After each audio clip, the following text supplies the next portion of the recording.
Do I look cool yet? Do I look like a gamer? I look like I spend too much money on fantasy gambling. Hi everybody, my name is Zach Mahaber, and welcome back to another episode of The House. I am here.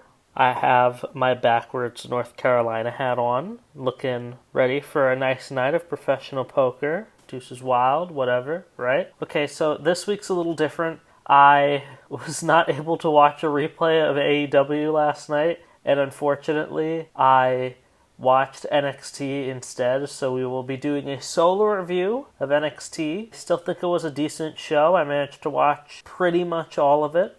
So as we always do, segment to segment, we'll talk a little bit about each thing afterward, and then we will give our final ratings. This week, NXT, emanating from the WWE Performance Center in Orlando, Florida, in front of a packed crowd of like a dozen people, surrounded by plexiglass. June 10th, 2020. We're going to open the show here with Adam Cole cutting a promo. He's talking about his great win at In Your House. Kind of whatever, kind of sort of average, definitely poorly shot cinematic match he had against Velveteen Dream for the NXT Championship. And he has a match tonight, a non-title match against the always creepy Dexter Lumis. We see that Adam is as confident as ever. He still has all his Undisputed Era boys with him. Roderick Strong, of course, is the most afraid of Dexter Lumis. We're seeing that they're kind of going with the Ultimate Warrior and the Mirror thing from WCW, where we can see Dexter, commentary can see Dexter, Roderick can see Dexter. Everybody kind of knows Dexter's there, but Roderick Strong's friends and the people who probably should know the most. But whenever Roderick looks scared, somewhere off to the side, you can see Dexter just peering through the glass with those wide eyes, with that deranged look, those gloved hands. So that leads us into the beginning of the show. Keith Lee also finds Undisputed Era right before Keith Lee has to go out for his match. He says that now that he's done with Johnny, he has his sights set on something else, looking at Cole's NXT Championship. Cole and Undisputed Era just laugh it off. Adam Cole yelling back, "No chance, big man!" I thought it was a good segment to have Keith, at the very least, lightly engage in the championship, and it sets up stuff well down the line as we see Cole's engaging with a lot of figures right now. People seem to be really hot on his tail now that there is no clear challenger for the NXT Championship coming up. Our first match of the night is Keith Lee and Mia Yim versus Johnny Gargano and Candice LeRae, a.k.a. a match we got last week, and a match that blew up literally at the pay-per-view on Sunday. They brawl a bit before this match starts, and for all intents and purposes, this is just kind of a whatever match. It's not bad per se, as none of the four people involved in this match are particularly bad at wrestling. You could actually say that these are four of the best workers they have in the entire company, with Keith Lee, Candice LeRae, and Johnny Gargano being huge standouts to that case. But we've seen this match a few times already in the last month, and this feud seems like it could use a break, at least for the comeback show from the pay-per-view. We already saw all four figures engage some level or so at In Your House. Mia and Candice had a match, albeit with four other women, but they had a match. And Keith and Johnny went forever in their match on Sunday. I don't see the necessity behind this tag match. They're doing a lot of team spots to start out. They have a double military press spot on the outside where Mia and Keith press Johnny and Candice over their heads. They do another one of those spots where Keith is carrying both of them, but Candice manages to rake Keith's eyes and ends up flooring Keith. Mia Yim starts a huge comeback and starts kicking the crap out of both Candice and Johnny. I really like these spots. We see Mia hit a couple of huge suplexes onto Candice and Gargano, starting to punch and kick Gargano. He's selling everything.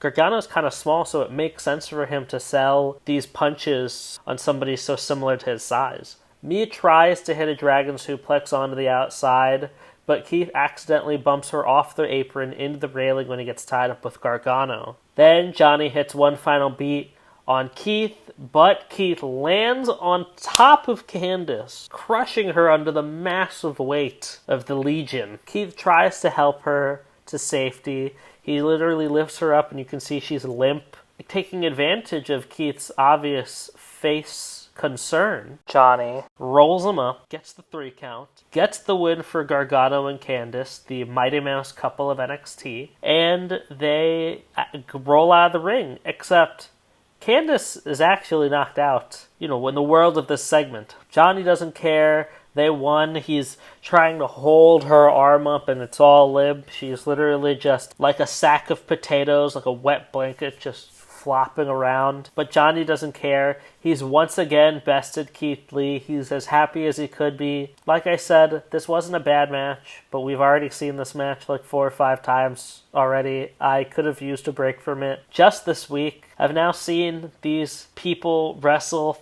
5 times in the last week. They had the singles match between me and Candice, which got turned into a tag match. And then at the pay-per-view, they each had matches against each other in the 6-man women's tag, and then North American Championship match between Lee and Gargano. And now we have this long-ass match. I don't get it. We can have more variety in the show. We don't need the same match over and over again, even if it's the hottest match. This is starting to feel like Randy Orton and Sheamus. Just because they can go 15 minutes on TV doesn't mean I need to see them for 15 minutes on TV every damn week.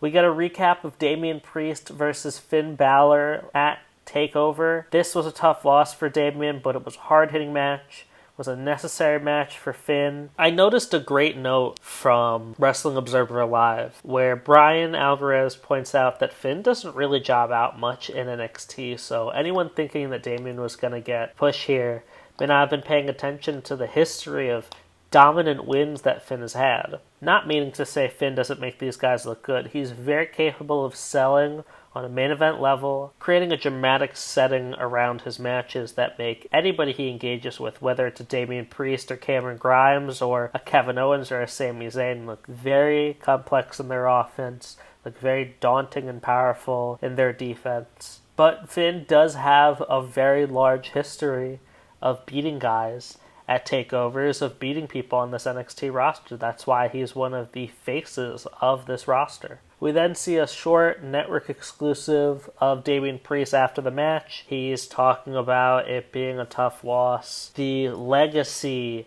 of Damian Priest has only just begun. He does believe that through his career he shall live forever, and this is just the beginning. I've said it before, I'll say it again.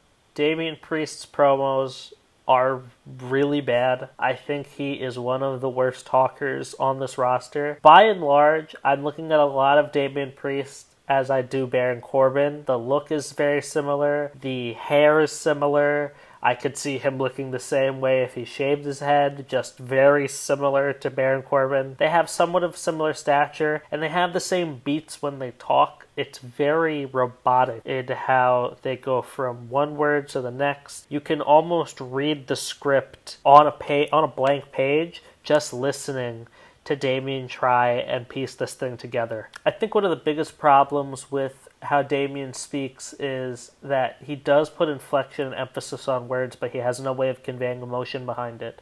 It almost sounds like he doesn't understand the motivations of Damian's character or what Damian's supposed to be wanting to accomplish. We still need to see more of what makes Damian Priest Damian Priest. What are values that he holds near and dear to him? What is his past? Is it checkered? Is it privileged?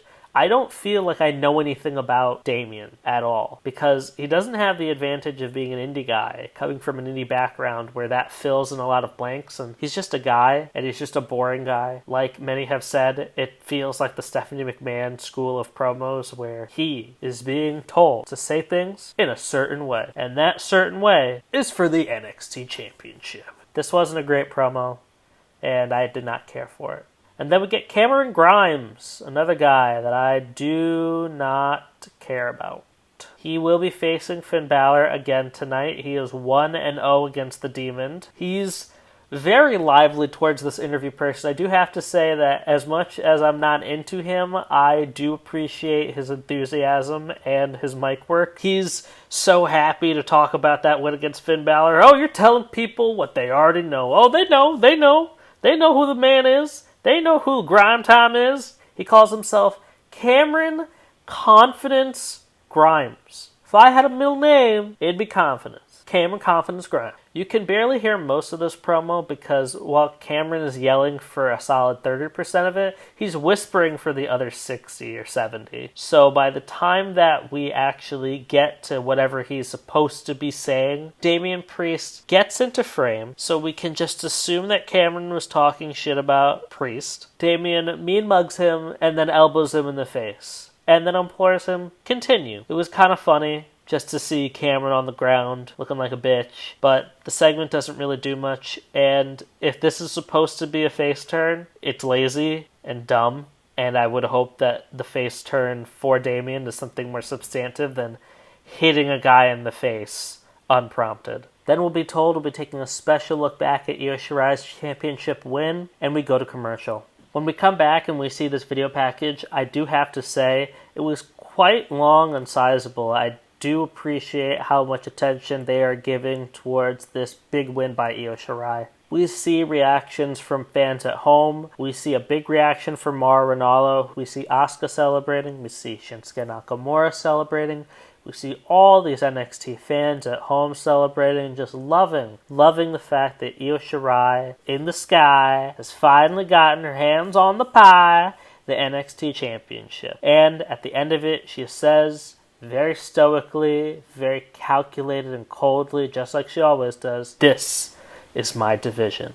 I do love the fact that Io is the new NXT champion. I think it really sucks for Rhea that her wind was just completely taken out from under her after so many good months of building her up at Survivor Series, at all the takeovers at the end of 2019, leading up into the Royal Rumble, where she had the gall after the Rumble to call out Charlotte and tell her to challenge her. Tell her, you have the challenge, but I'm the real challenge. You need to come after me. I thought the entire premise behind that was so powerful. It would have been such a perfect opportunity to capitalize on letting her win that Mania match, and now she comes out of this feud completely empty-handed. Charlotte's still a main roster 10-time world champion, and Io is the current NXT champion, finally accomplishing something that she wanted to in her already well-storied and established career. Rhea's left wondering and waiting, not even 23, 24 years old yet, and she's being treated like her life's ending and her career will soon be over. It's sad shit, and I think that the booking is super dumb. Then we see Malcolm Bivens and Indus Sher come out. While all this is going on, commentary informs us that Cameron Grimes isn't sure he'll be able to compete tonight because his jaw hurts so much from getting hit by the big bad Damian Priest. This match is just a job match. It's a squash match to make Indus Sher look really big and mean, and they definitely do so. They hit their double team finisher, which looks like the demolition finisher. One of them carries a guy bridal style on the mat, while the other guy gets on the top rope, an elbow drop. It was a fun squash match. Who cares? Not much going on in this show, honestly. Then we go backstage to see Drake Wirtz, formerly known as Drake Younger. He's on an iPad talking to William Regal. They gotta go find Cameron Grimes and tell him he has to wrestle. Cameron will stop pretending his jaw hurts, and he will have to wrestle Finn Balor. We all knew this was coming. Whatever. Okay. This also gives us time for a great video package featuring Tyler Breeze and Fandango, Brazongo.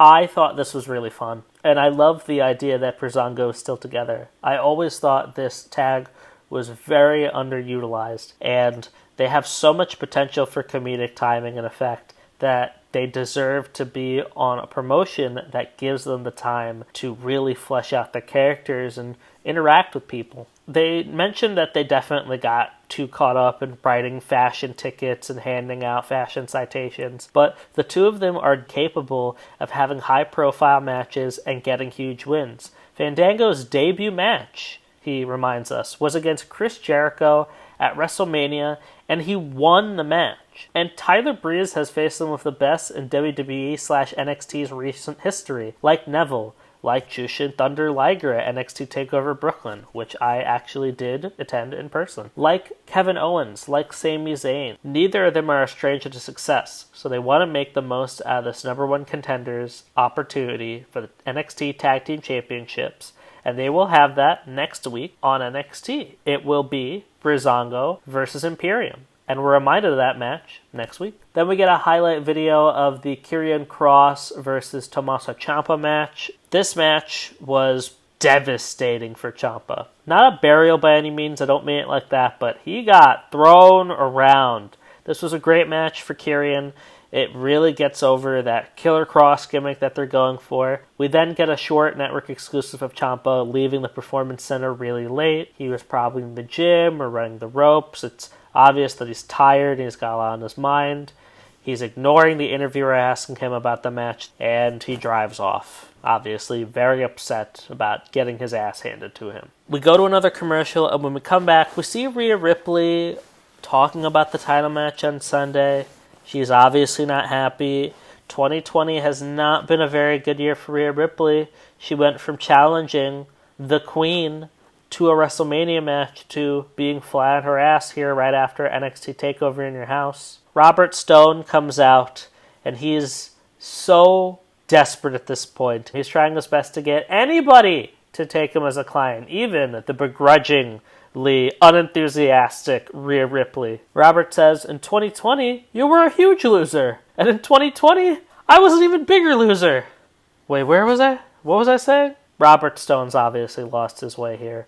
Rhea says, the chances of me joining you are 1 in a million, which prompts the obvious. So you're saying there's a chance?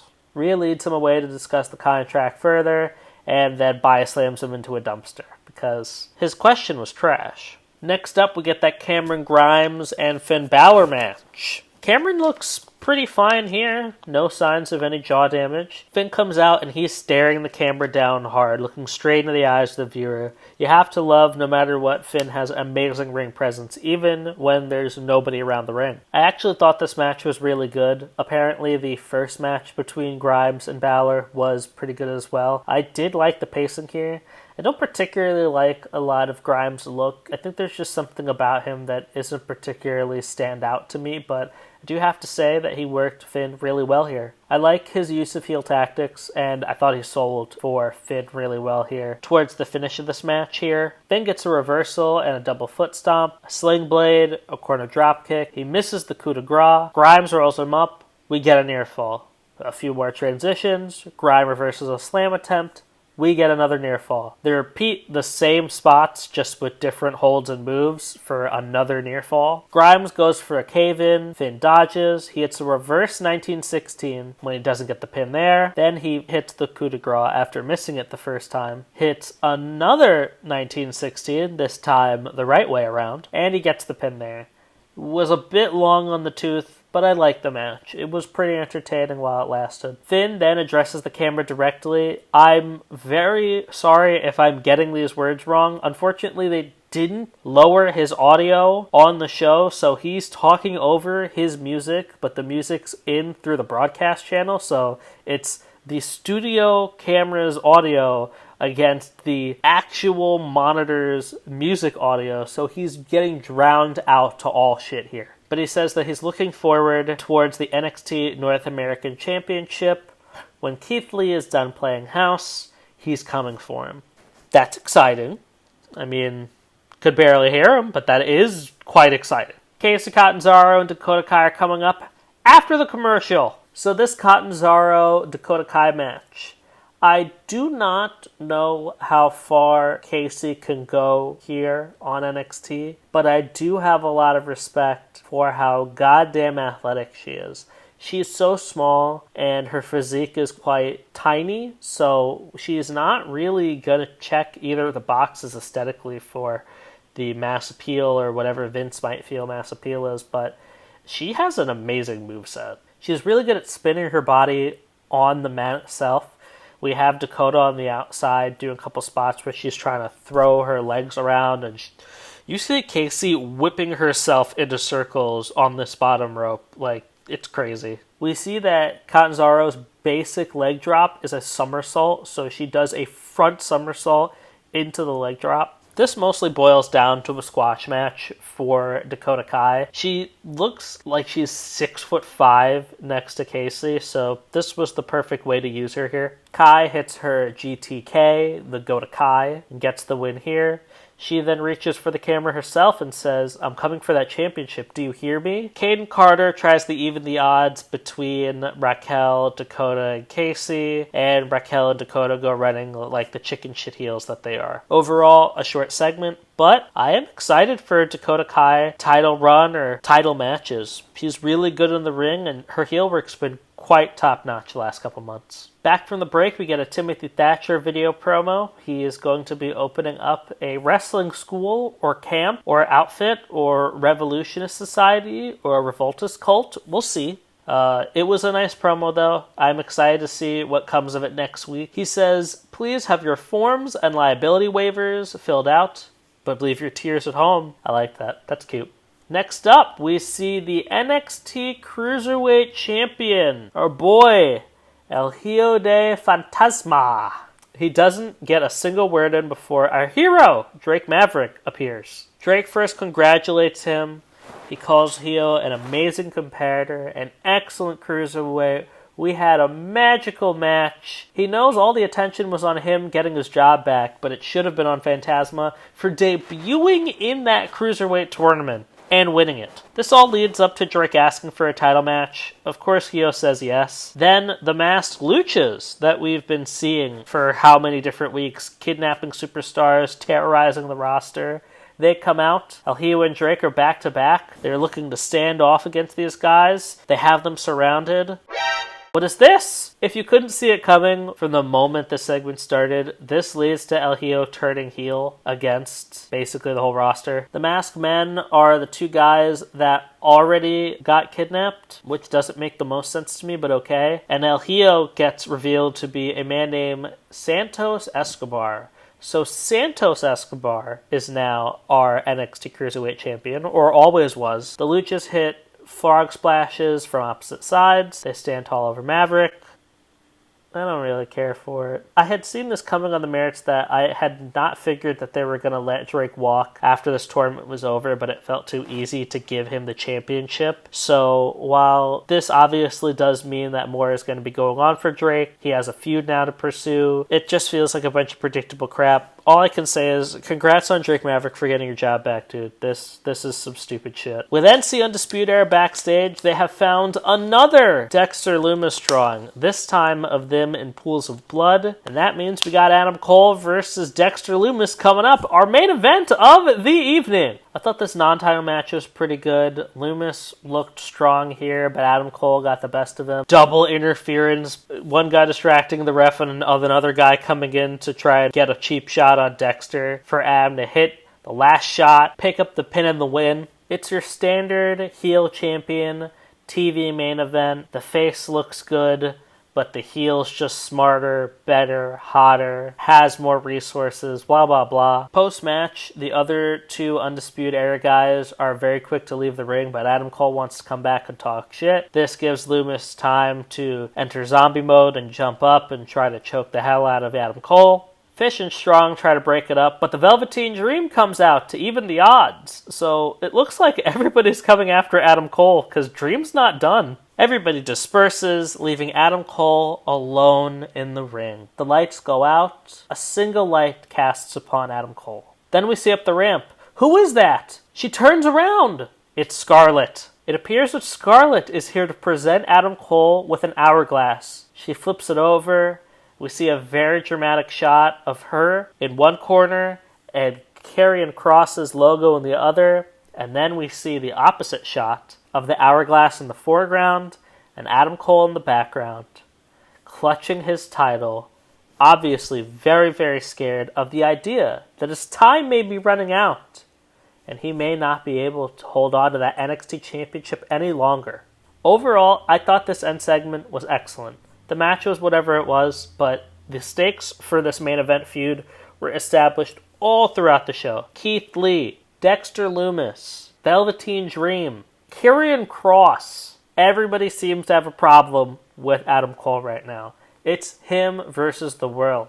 And the only thing that he knows for a fact is that he is the current NXT champion. And he will have to start getting very desperate to ensure that that remains true. This end segment was a 10 out of 10 for me. I thought it established the core storyline really well. Overall, I thought this was an okay NXT. Under normal circumstances, I looked up and down this card, and I think I would give it a 7 out of 10, maybe a 6.5. But what ruined the last segments for me, and I wanted to wait till the end of the video here to talk about it, was the crowd. This is probably the worst the NXT crowd has been since they started putting Performance Center guys in there. They sound more rehearsed now than they have at any one point in the however many weeks they've been doing this.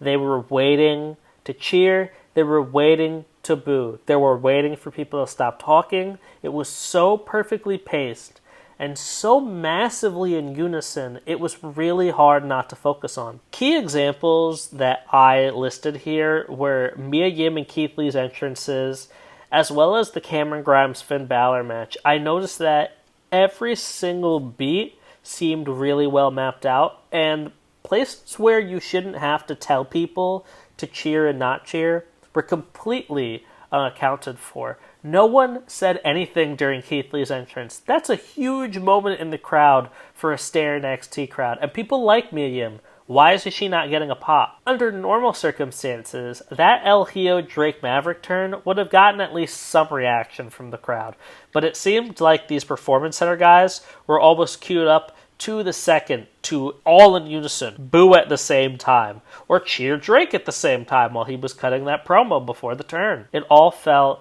ham-fisted and weak. So like I said, under normal circumstances, I would give this NXT a 6.5. Under this circumstance, I'll give NXT a 5. It was okay, the wrestling was nice, but overall, kind of disappointing, kind of shite. Well, that's it for this review. Like I said, sorry I couldn't do AEW this week, but I wanted to give you guys a nice in-depth look at NXT. Be sure to like and subscribe, share this video, and leave a comment about how dumb I look in this backwards hat. Please do. I'm very intrigued. I know that I look like all I'm missing is a pair of shades and American flag hung in my dashboard. So, yeah, see you guys around, and I love you.